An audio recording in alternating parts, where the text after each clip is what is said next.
김미경의 마흔 수업 파트 4 출판 어웨이크 북스 저자 김미경 기획 윤문경 리딩 서재호 30대까지 우리는 일, 결혼, 출산 등 인생의 중요한 선택을 해 나간다. 그때는 선택이 집중하는 중이라 내가 어떤 판을 만들고 있는지 조망하거나 앞날을 제대로 내다볼 수 없다. 마흔이 넘어야 마침내 내가 만든 판, 내 인생의 배치도가 한눈에 들어오기 시작한다. 일이든 돈이든 가족이든 인생에서 하나라도 빼면 나도 함께 빠져버린다. 내 인생의 배치도 자체가 곧 나이기 때문이다. 내가 사라지지 않는 한 내 인생의 문제 역시 줄어들지 않는다. 이러한 진실을 깨달은 마흔의 중반쯤 나는 결심했다. 끝까지 나를 사랑하듯 내 인생의 배치도 역시 뜨겁게 사랑하겠다고. 이제 나를 위한 특별한 인생 수업을 시작하자. 한 번의 마흔 수업이 끝날 때마다 여러분은 스스로를 더 뜨겁게 사랑하게 될 것이다. 그리고 인생 절반의 문제를 풀어낸 실력으로 마흔 이후의 인생도 행복하게 만들어 나갈 수 있을 것이다. 마흔은 당신의 진짜 인생이 시작되는 시간이다. 3부 인생의 균형을 유지하는 연습. 용돈 30만 원에 지친 남자들에게. 코로나 이전까지 나는 5년 동안 전국의 군부대로 강의를 다녔다. 강의료를 받지 않는 일종의 자원봉사로 20대 초반, 이제 막 꿈과의 동행을 시작한 청년들을 응원하고 싶어서 결심한 일이었다. 어떤 부대를 가도 군인들은 진지한 표정으로 강의에 집중했다. 지금 내 미래와 꿈에 대해 치열하게 고민 중이라고 쓰여 있는 듯한 얼굴들이었다. 남자들은 입대 전까지 공부하고 수능 치르고 대학 생활에 적응하느라 정신없이 살다가 군대에 가서야 처음으로 자신의 인생을 들여다보기 시작한다.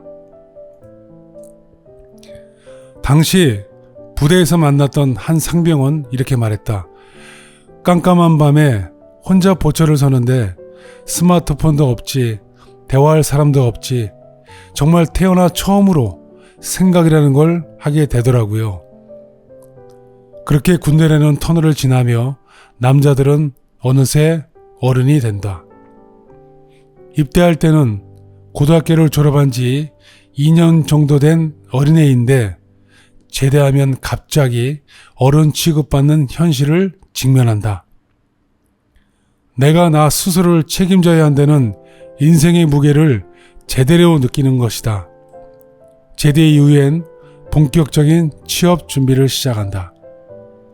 미친 듯이 스펙을 쌓고 피나는 자기 개발을 한 끝에 마침내 회사에 들어간다.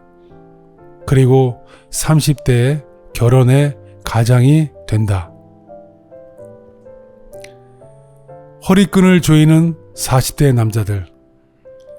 지금의 20, 30대 남자들은 자신이 가장이라는 생각을 별로 하지 않는다. 아내가 잘 벌면 기꺼이 살림을 하겠다는 남자들도 많다. 기존의 남녀 역할을 구분을 따르지 않는 것이다. 시대는 좀 더 나은 방향으로 흘러간다. 다행이다. 그러나 40대 중에는 아직도 아버지와 가장을 동의어로 생각하는 사람들이 많다. 요즘 40대 남자들은 아내와 맞벌이를 하며 경제와 육아를 함께 책임지는 이들이 절반, 아버지 세대처럼 생계 부양자 마인드로 가정 경제를 책임지는 남자가 절반이다. 여자들이 자신의 시간을 자식에게 내어주며 희생하듯 남자들도 생계 부양자로서 최선을 다한다. 가정 경제를 운영하는 여자도 그렇지만 수입원을 책임지는 남자도 허리끈을 조이는 게 기본이다. 버는 데는 아무래도 한계가 있으니 씀씀이를 줄이는 것으로 자기 책임을 다하려 하는 것이다. 상황이 이렇다 보니 40대 남자들이 쓰는 한 달 용돈은 대부분 30만 원을 넘지 않는다. 심지어 한 달에 5만 원을 쓴다는 회사원도 있었다. 외벌이로 두 아이를 키우면서 아파트 대출금을 갚으려면 어쩔 수 없다고 하소연을 한다. 커피는 회사에서 믹스로 마시고 점심은 구내식당에서 해결해요. 일 끝나고 동료들과 술이라도 한잔 하려면 돈이 드니까 술 먹자는 소리도 못하고요. 제 옷이나 신발을 사본 게 언제인지도 모르겠어요. 제 커리어에 대한 고민이 많아서 책도 사고 강의도 듣고 싶은데 눈치를 보게 돼요. 애들 교육비도 모자란데 자꾸 쓸데없는 곳에 돈을 쓰는 건 아닌가 싶어서요. 도대체 얼마를 아껴야 한 달에 5만 원으로 살 수 있을까? 글을 보며 남자들의 희생도 만만치 않다는 생각이 들었다. 그렇게 아끼면서도 유일하게 돈을 쓰고 싶은 영역이 자기와 가족을 책임질 미래를 위한 공부인데 이마저도 눈치가 보인다니 집안의 한정된 자원을 모두 아이들에게 쏟아붓느라 소소한 취미생활이나 공부조차 사치가 되어버린 남자들이 너무나 많다.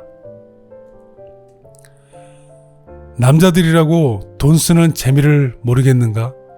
돈은 내가 버는데 돈에 대한 의사결정권이 거의 없다는 것 자체만으로도 자존감은 무너진다.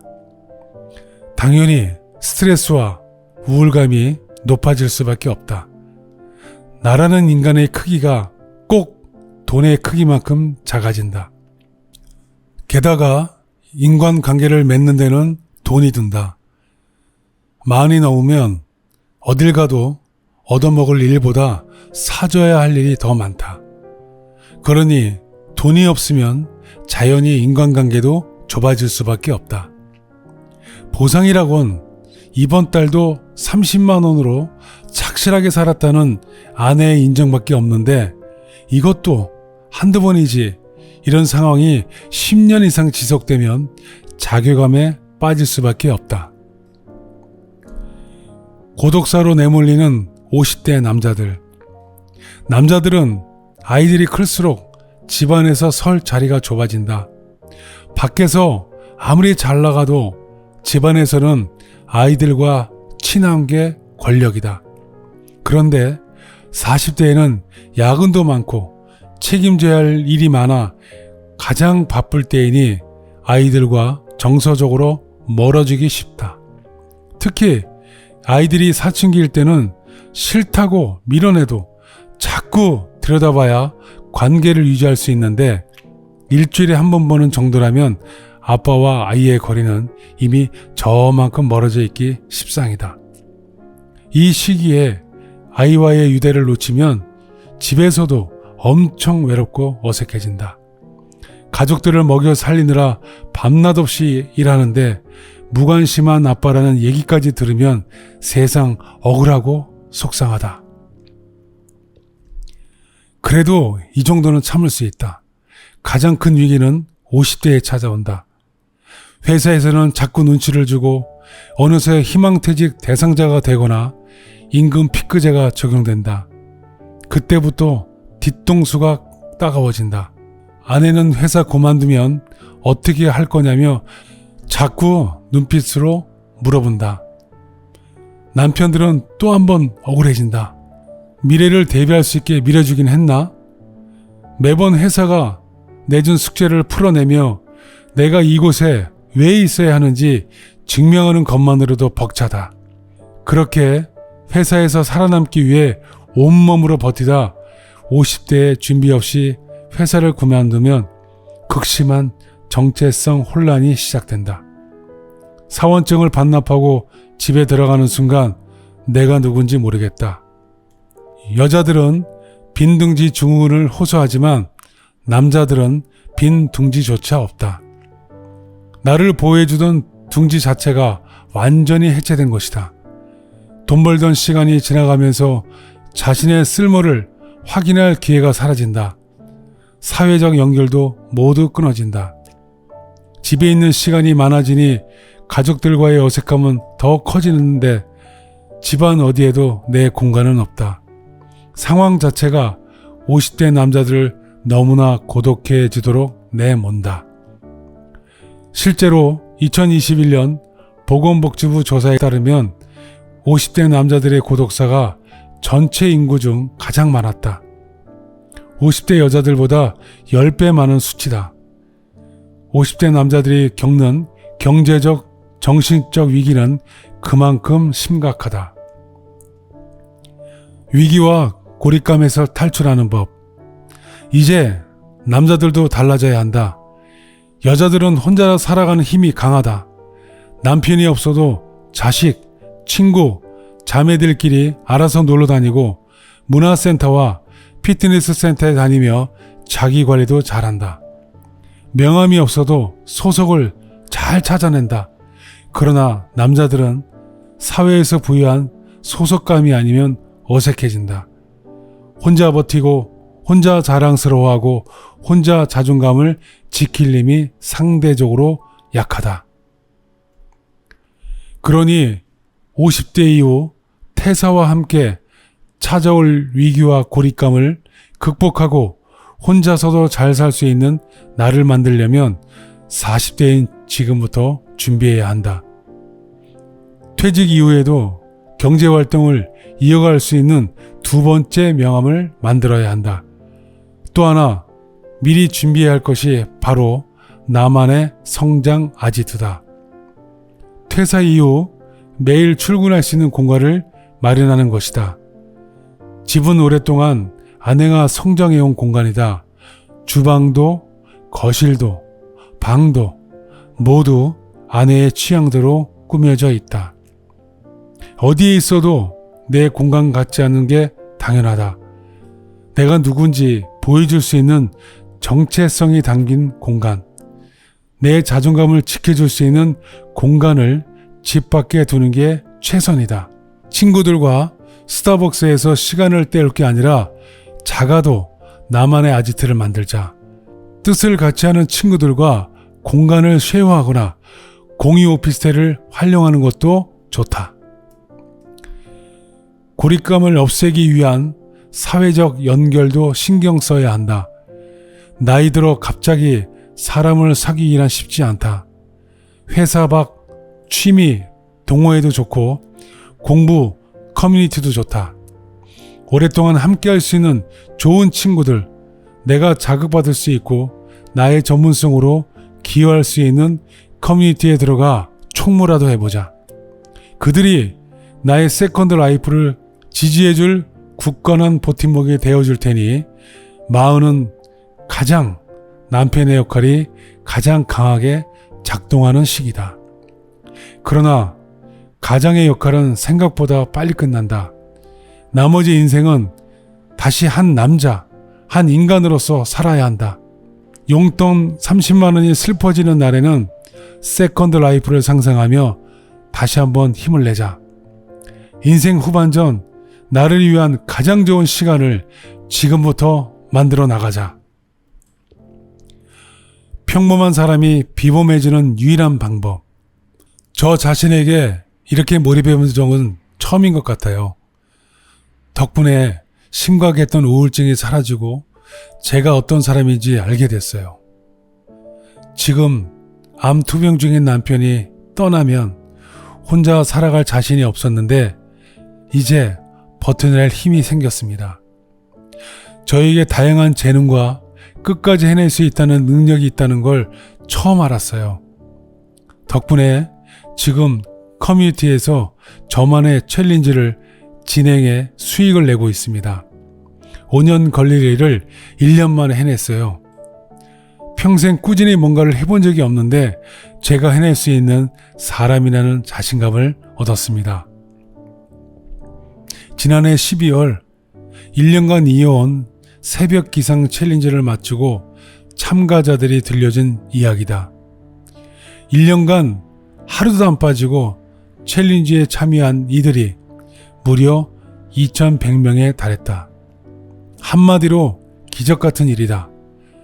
매달 14일간 새벽 5시에 일어나는 것은 정말 쉬운 일이 아니다. 매일 일어나야 하는 이유는 하나지만 일어나지 못할 이유는 10가지가 넘는다. 1년 완주자 중 상당수는 챌린지를 하는 동안 놀라운 변화를 경험했다. 자존감이 높아지며 우울감이 사라진 것은 물론 잃어버린 자신감을 되찾고 새로운 도전을 시작한 사람은 부지기수다. 1년 동안 실제로 자신만의 비즈니스를 시작해 성과를 낸 사람도 적지 않다. 기상 시간을 앞당겼을 뿐인데 새로운 아침 습관을 만들었을 뿐인데 어떻게 이런 변화와 성장이 가능했을까? 달라진 나를 발견하게 해주는 습관. 우리는 좋은 습관을 갖는 것이 얼마나 중요한지 잘 안다고 생각한다. 꾸준함이 최고의 성공 비결이라는 것도 머리로는 안다. 그러나 아무리 좋은 보약도 귀찮아서 거르듯 좋은 습관이 중요하다는 것을 알면서도 좀채 실천하지 않는다. 습관을 해마다 다짐하지만 작심삼일로 끝나는 영어 공부나 다이어트쯤으로 생각하는 것이다. 사실상 우리는 습관이 가진 진짜 위력을 절반도 알지 못한다. 습관이 가진 가장 놀라운 힘은 나 자신에게 몰입하게 해준다는 것이다. 우리는 새로운 습관을 만들고 싶을 때 자신과 심도 있는 대화를 나누기 시작한다.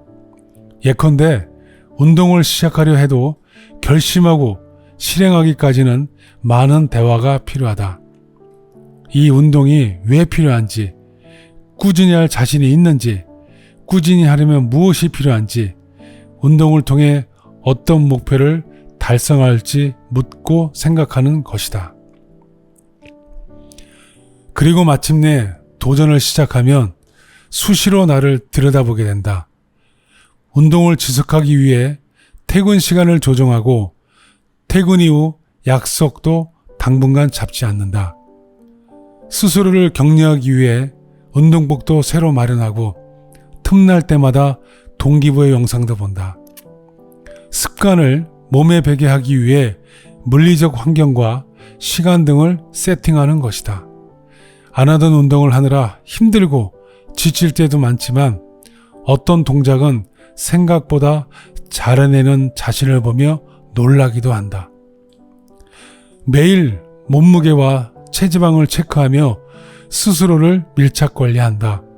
그렇게 한 달간 꾸준히 운동한 결과 몸이 가벼워지고 마음도 밝아지면 내가 대견해 자존감도 덩달아 올라간다. 이처럼 뭔가를 꾸준히 하면 할수록 우리는 더 꾸준히 해야 할 이유를 찾게 된다.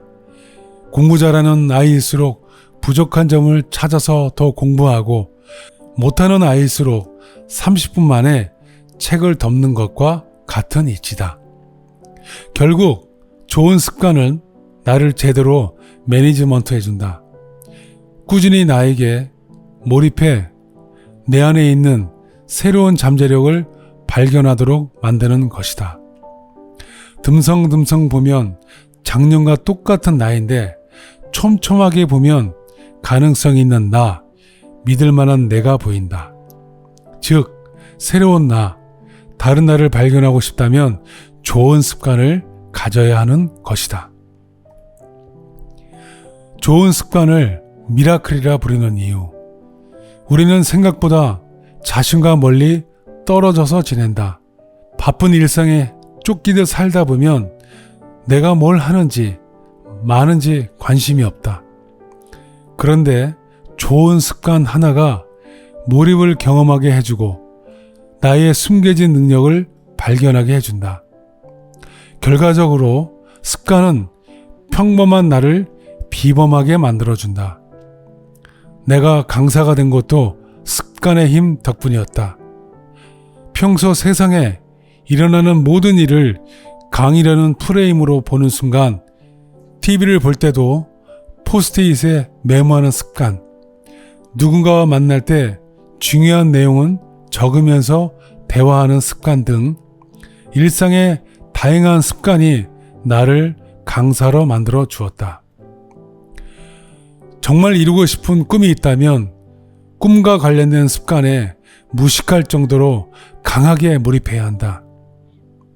일단 한번 제대로 습관을 만들고 나면 자신감이 생기면서 다른 인생 문제들도 이렇게 풀면 되겠다는 확신이 든다.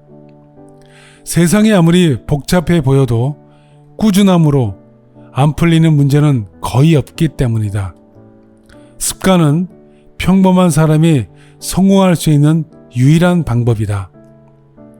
습관을 정복하면 평범한 사람도 더 이상 평범하지 않다. 무조건 비범해진다. 새벽 기상이든 다이어트든 공부든 뭐라도 꾸준히 하면 완전히 다른 사람이 된다. 꾸준함 자체가 브랜딩이 된다. 누구나 할 수 있고 돈이 드는 것도 아니지만 해내는 사람은 1, 2%도 안 되기 때문이다. 그래서 나는 늘 강조한다. 세상 만만하게 봐도 돼요. 누가 여러분처럼 새벽 5시에 꾸준히 일어나겠어요? 이 시간에 다들 자요. 여러분만큼 자기를 열심히 들여다보고 매일 키는 사람들이 없어요. 자기 꿈도 듬성듬성 대충대충 보지 별 관심도 없어요. 그러니 여러분이 얼마나 대단해요. 자신감을 갖고 뭐든지 시작하세요. 새벽 기상을 괜히 미라클 모닝이라고 부르는 게 아니다. 습관은 눈으로 보고 읽으면 아무것도 아닌 단어일 뿐이지만 몸으로 해내면 기적이 된다. 우리에게는 기적을 만들 수 있는 또 다른 내가 있다. 내 안에 또 다른 나를 끄집어낼 수 있는 유일한 열쇠는 오직 꾸준함 뿐이다.